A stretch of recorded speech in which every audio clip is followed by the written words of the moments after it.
Isn't that a lovely sound? There's nothing beats a hardy, perfect reel. Hi folks, welcome back. I've had a couple of calls recently to go to Scotland to look at collections, of which this is part of one of them.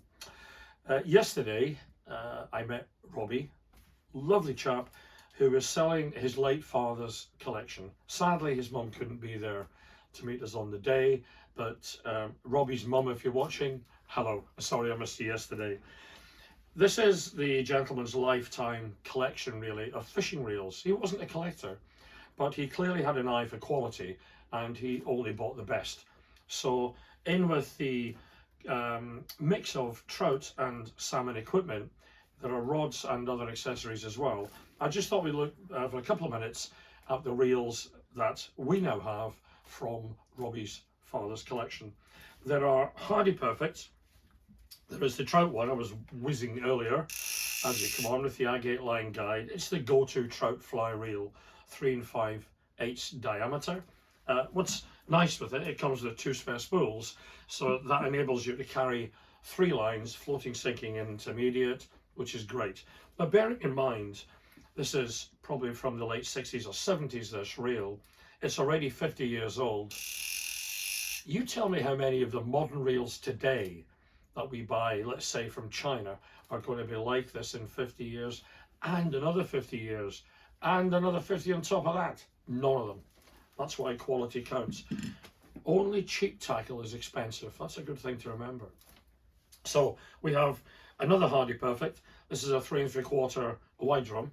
Sorry, I lose my voice here. It's missing the screw, which is in the box somewhere, which we'll find, with a revolving line guide. This is the go-to salmon fly reel. This is a little bit earlier. It has a duplicated Mark II check system in it, revolving guide, and a slightly larger foot for the salmon rod. This has got most of its lead finish. This is from the 40s period. That's a great fishing reel. Again, it'll live on time and time and time again. It wasn't bought as a collectible, it was bought as a fishing reel, and it's been very well looked after and fished. It's lovely. But the oddball one, in among all the other fly boxes, the wallets, the bits and pieces, is this, another Hardy Perfect. Now the astute and wary among you will notice there's something wrong with it. There is a pillar missing out the bottom. Now whether this has been removed purposely, because some people when they fish, really sorry about this voice, some people when they fish, they like to strip the line vertically down, and the pillars kind of get in the way. So whether this has been taken out, because it is filed, taken out to downward strip, it's a possibility. But what's nice about this one is it's left-hand wind. The key is the little screw that locks the spindle. If you didn't have that and you were winding, the drum would unwind and fall in a drink, and that's not a good look for anybody. So this is a left-hand wind Salmon Perfect. It has a rotating line guide. It has a smaller foot. It has a drum screw. It has the enamel finish from the 52-53 period on. But what a lovely piece of gear. Despite the fact this pillar is missing, because the reel runs on a bearing system on a spindle, it kind of doesn't matter.